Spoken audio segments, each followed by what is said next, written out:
Part 1. You are going to hear a conversation. First, you have some time to look at questions 1 to 7.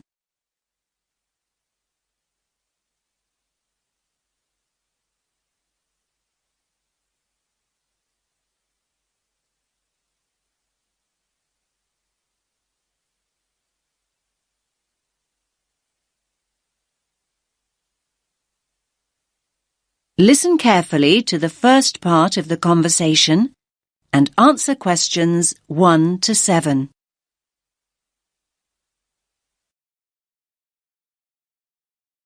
Rita speaking. What should I do for you? Oh, hi. I'd like to order some stationery. Could I know your name? Jackson Paris. Right. Can I just confirm your account number and the name of your company, Jackson? Sure. The number is 692411. 692411. Right. And you're from Rainbow Computer? No, the company is Rainbow Communications. Oh, OK. I'll just fix that on the system. Communications. And what would you like to order, Jackson? Envelopes. We need a box of A4, that is, normal size envelopes. White, yellow or manila? We'll have the plain white, please, but the ones with the little windows. OK, one box. A4, white. Just one box, was it? On second thoughts, make those 2 boxes. We go through heaps of envelopes. As a matter of interest, are they made from recycled paper? No, you can't get white recycled paper. The recycled ones are grey, and they're more expensive, actually. Right, we'll stick to white then. Something else, Jackson? Yes, we need some coloured photocopy paper. What colours do you have? We've got purple, light blue, blue, light green, whatever you want pretty much. There are 500 sheets on the pack. Let me see. We're going to need a lot of blue paper for our new price lists. So can you give us 10 packs, please? Make sure it's the light blue, though. 10 packs of the light blue. Anything else that we can help you with? Let me think. What else do we need? I'm sure there was something else. Pens, paper clips, fax paper, computer supplies, office furniture. Oh, yes. We need floppy disks. Do you have those nice coloured ones? Yes, but they're a bit more expensive than the black ones. That's all right. I'm not paying anyway. Right, floppy disks. What about diaries next year? We've got them in stock already, and it's a good idea to order early. No, I think we're all right for diaries, but something we do need is one of those big wall calendars. You know, one that shows the whole year at a glance. Do you stock those? We certainly do. OK, can you include a wall calendar then, with the other stuff? Just make sure it's got the whole year on the one side. Sure. Now you have some time to look at questions 8 to 10.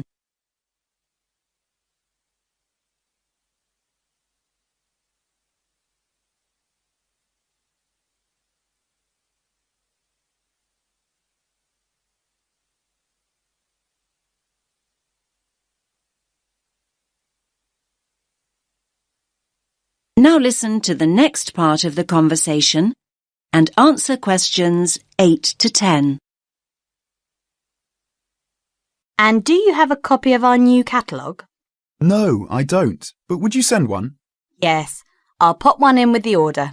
You'll find it a lot easier to remember what you need if you have our catalogue in front of you next time. Yes, good idea. And when can you deliver this? Should be with you tomorrow morning. Can you make sure that it's not after 11:30 a.m? Because we have to go out at 12. There's only myself here on Fridays. Fine.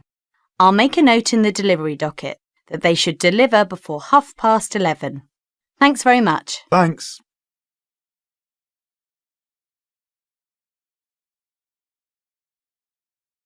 That is the end of Part 1.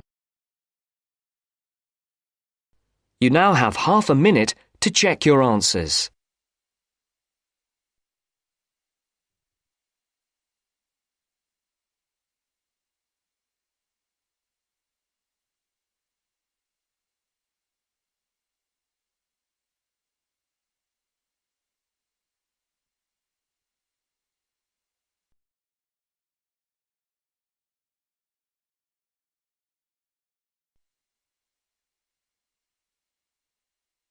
Now turns to part 2.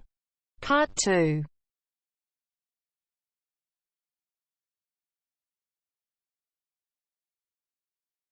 You are going to hear a conversation between two women about the health system in England. First, you have some time to look at questions 11 to 17.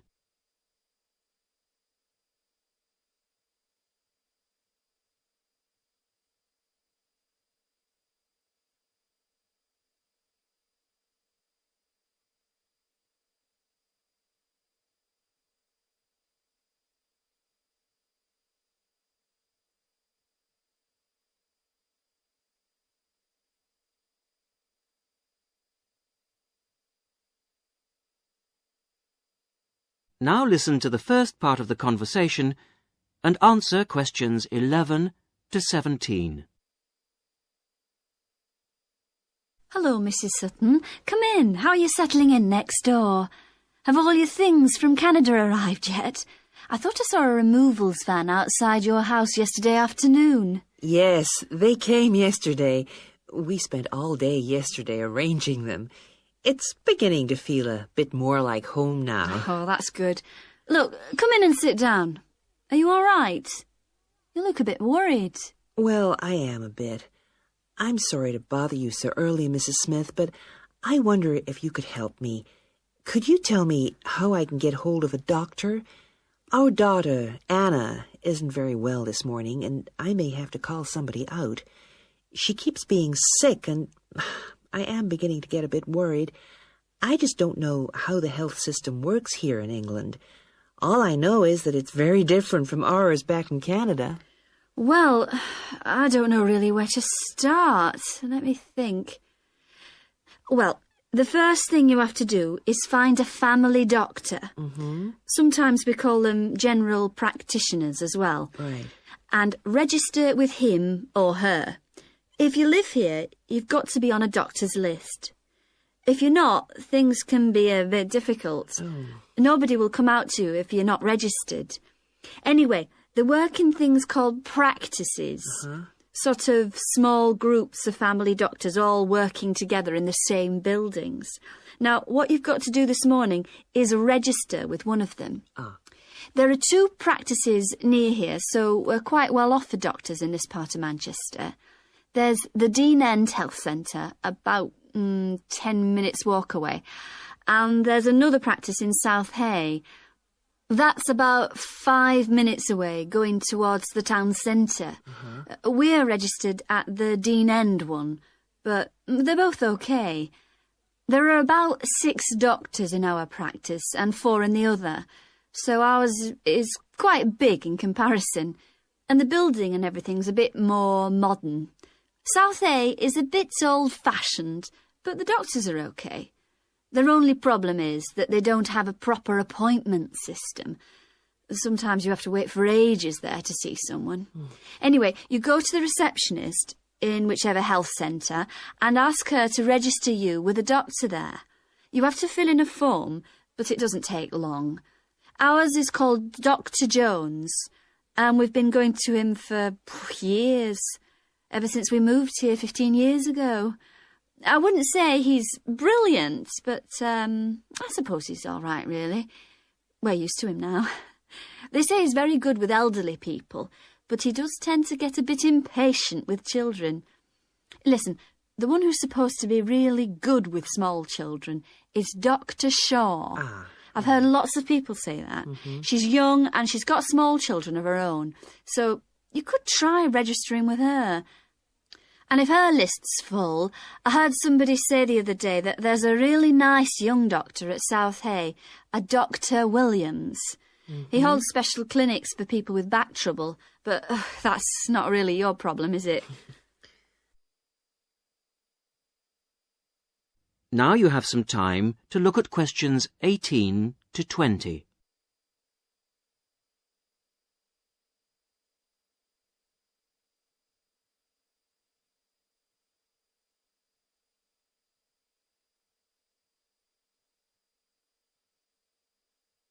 Now listen to the rest of the conversation and answer questions 18 to 20. If you want a doctor to visit you at home, you have to ask for a home visit. You're supposed to do that before 10:30 in the morning, but obviously if it's an emergency, you can phone at any time, night or day. It might not be your doctor that comes, though. It's quite often one of the other doctors in the practice. It doesn't really seem to make much difference. Right. Otherwise, you make an appointment to see your doctor at the health centre. You usually get seen the same day. Not always, of course, but usually, as I say. They hold surgeries between 9 and 11:30 every weekday, and from 4 to 6:30 Monday to Thursday. Saturdays are only for emergencies. I see. When the doctor sees you, he gives you a prescription. He writes what medication you need on it, and you take it to a chemist shop. There's one opposite the centre. If it's for a child under 16, you don't have to pay, so if it's for Anna, there's no problem.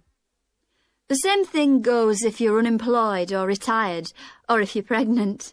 Just as well, because it's not cheap. You pay the same price for each item the doctor has prescribed. At the moment, it's something like £5 per item. So you pay for the medication, but the consultation with the doctor doesn't cost you anything. It's completely free as long as you're a resident here. Mm-hmm. You're going to be here for 3 years, aren't you? Uh-huh. So, well, there shouldn't be any question of you paying anything to see the doctor. So that's one less problem to worry about. Look, Mrs. Sutton, if you want, I'll sit with your daughter for half an hour if you want to go down to the health centre to register. It's no trouble, really, don't worry. Are you sure you wouldn't mind? That would really help me a lot. I'll ask them if they can send someone round later to see Anna. I think I'll try the Dean End Centre. Good idea. Don't worry about Anna. Right. I'll be back as soon as I can.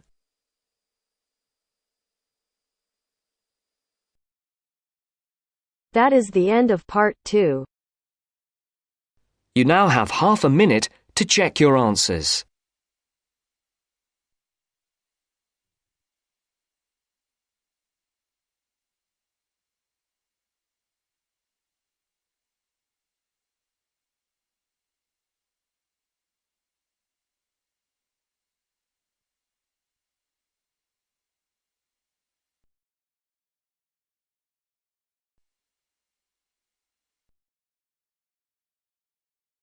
Now turns to part 3. Part 3. First, you have some time to look at questions 21 to 26.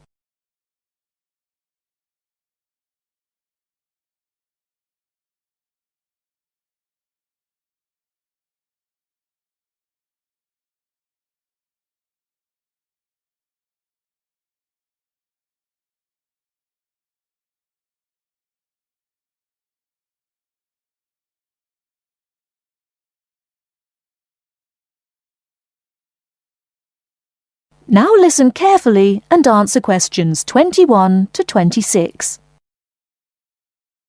Hello, my name is Emiliano. I am a student here and I'd like to rent a house for 6 months. OK, well, you've come to the right place. We specialise in short-term rental. First of all, I would like to get a few details from you. Can you give me your full name, please? Yes, it is Emiliano Nespla. And can you tell me your present address, please? Yes, it's 17 Middleway, Penrose. I'm living with a homestay family at the moment. That's great. Now, do you have any identification with you? Oh, and we will need a reference from someone who knows you here. Maybe your homestay family. Yes, okay. Here's my passport and a card from my language school. My referees can be Mrs. Alice Thompson. She's my homestay mother and she wouldn't mind, I'm sure. You can contact her at the same address as me, of course. OK. If we need to contact you, should we leave a message with your homestay?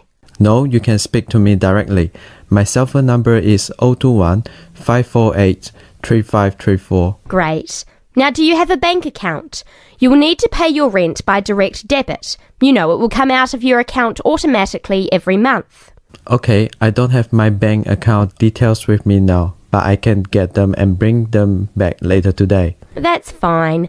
Now, can you tell me what kind of house you are looking for? Do you want to rent by yourself? No, I'm looking for a 3-bedroom house. I want to rent with my 2 friends. I will bring them in to see you later today. OK. And what areas are you interested in renting in? Well, here's a map. Can you see my school? I don't have a car, so I need to take some kind of public transport to school, and I don't want to travel for more than 30 minutes each way. Do you think you have anything which is suitable? Yes, we do. Here is a list of available properties. I'll highlight the ones that could be of interest to you. Look at the map and go and have a look at the houses with your friends. Do you have a friend with a car? Yes, I do. Good. So go and look outside the houses. It will give you an idea of what the area is like. But remember, don't go into the garden or knock on the door. If you want to go in and have a look, let me know and we can arrange an appointment. Okay, can you give me an idea of price? Yes. If you look at the list, you can see the weekly rent written next to the house address. Oh yes, I can see it now. Do I need to pay anything else? Yes, you need to pay a deposit which you will get back when you move out, and you have to pay a non-refundable agent fee which is equivalent to 1 week's rent. You will have to pay your bills when they come in every month too, of course. Okay, well, thank you very much for your help. What time should I come back with my friends and my bank details? How about 2:30 this afternoon? That sounds good. Thank you for your help. I'll see you later. Thanks for coming in. Goodbye.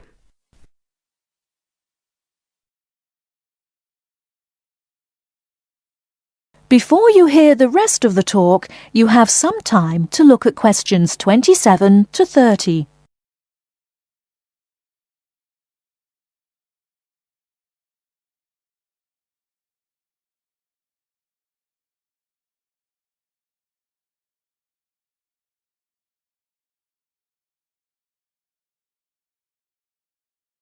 Now listen and answer questions 27 to 30. Hey, don't throw that can away. Why not? I finished with it. Yes, but you can recycle things like that. Oh, I haven't got time to recycle everything I throw away. That's a terrible attitude. Don't you care about... Hello, you two. Hi, John. What are you arguing about? Oh, Sam says he doesn't have time to recycle. What do you think? Well, I agree that it can be difficult sometimes. Do you always recycle everything then, Mary? Yes, I think everyone should. I mean, look at the state of the planet. If we don't all start making an effort now, it could be too late. Well, one of the reasons I don't recycle as often as I should is that I don't really know where to go. There are no recycling facilities near me. Well, I know I said I haven't got time, but actually there is a bottle bank near the supermarket just up the road. So I suppose there are limited local facilities. So you can do your recycling outside the supermarket? Yes, but like I said, only limited. It's only a bottle bank. Well, I don't have a car, so it's very difficult for me, but I still do it. Sometimes a friend comes over and we take our recycling together, but not very often. So if your facilities are limited, then mine are very limited. Well, I suppose if you go to all that trouble, I might make more of an effort. Good. If it was up to me, I'd encourage more people to recycle. How? Well, how about some kind of incentive? A reward for anyone who makes an effort to recycle? That's a good idea. But if you think everyone should recycle, then why not penalise those who don't recycle instead of giving something to people that do? If there was a fine for anyone caught throwing recyclable materials in the rubbish, people would take more notice. Well, now you're going too far. Do you really want anyone going through your rubbish just to check if you're following the rules? No, I don't think fines are a good idea. Well, I think we should be doing something. Anyway, I have to go. I've got my social science class next. See you later. Yeah, see you later. Bye.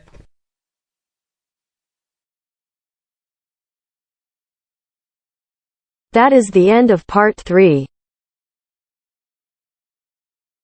You now have half a minute to check your answers.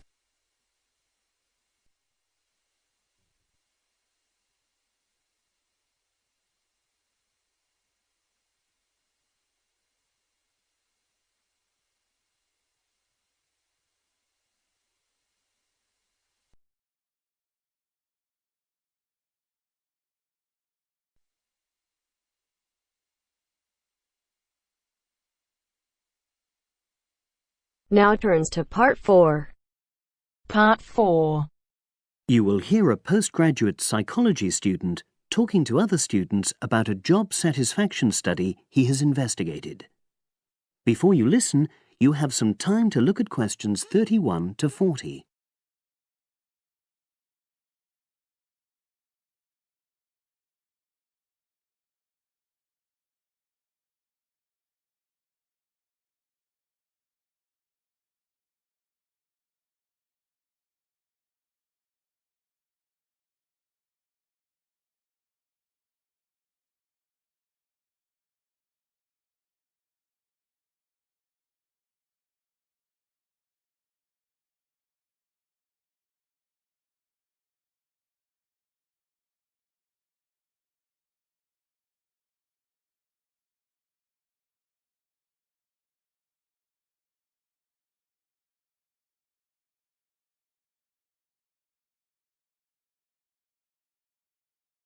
Now listen and answer questions 31 to 40. Good morning, everyone. For my presentation today, I'm going to report on an assignment that I did recently. My brief was to analyze the methods used in a small study about job satisfaction and then to make recommendations for future studies of a similar kind. The study that I looked at had investigated the relationship between differences in gender and differences in working hours and levels of job satisfaction amongst workers. For this purpose, employees at a call center had been asked to complete a questionnaire about their work. I'll summarize the findings of that study briefly now. First of all, female full-time workers reported slightly higher levels of job satisfaction than male full-time workers. Secondly, female part-time workers reported slightly higher levels of satisfaction than female full-time ones did. On the other hand, male part-time workers experienced slightly less job satisfaction than male full-time workers. But although these results seemed interesting and capable of being explained, perhaps the most important thing to mention here is that in statistical terms, they were inconclusive. Personally, I was surprised that the findings hadn't been more definite, because I would have expected to find that men and women, as well as full and part-time workers, would experience different levels of satisfaction. So I then looked more carefully at the methodology employed by the researchers to see where there may have been problems. This is what I found. First of all, the size of the sample was probably too small. The overall total of workers who took part in the survey was 223, which sounds quite a lot, but they had to be divided up into subgroups. Also, the numbers in the different subgroups were unequal. For example, there were 154 workers in the full-time group, but only 69 in the part-time group. And amongst this part-time group, only 10 were male, compared to 59 who were female.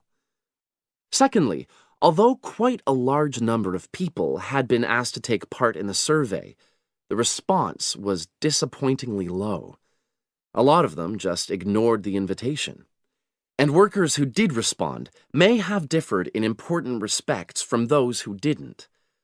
Thirdly, as the questionnaires had been posted to the call center for distribution, the researchers had had very limited control over the conditions in which participants completed them.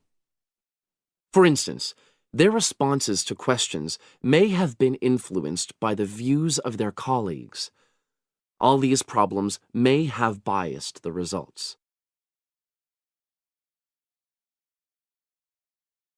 In the last part of my assignment, I made recommendations for a similar study, attempting to remove the problems that I've just mentioned.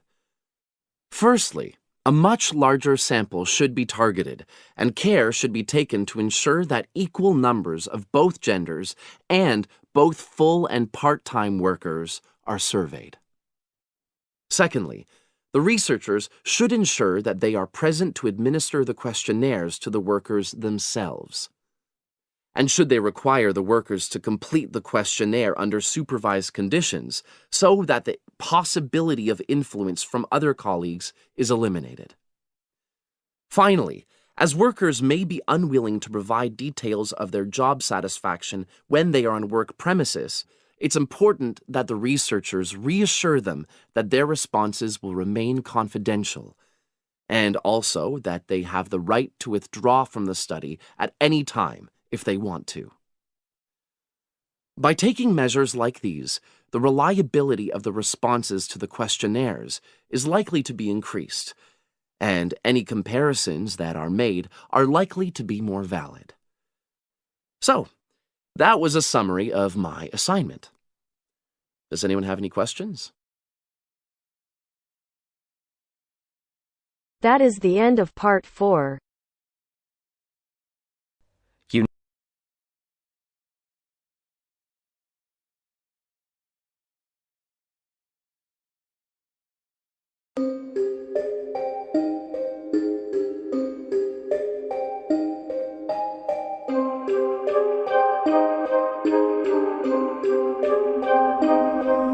Bye.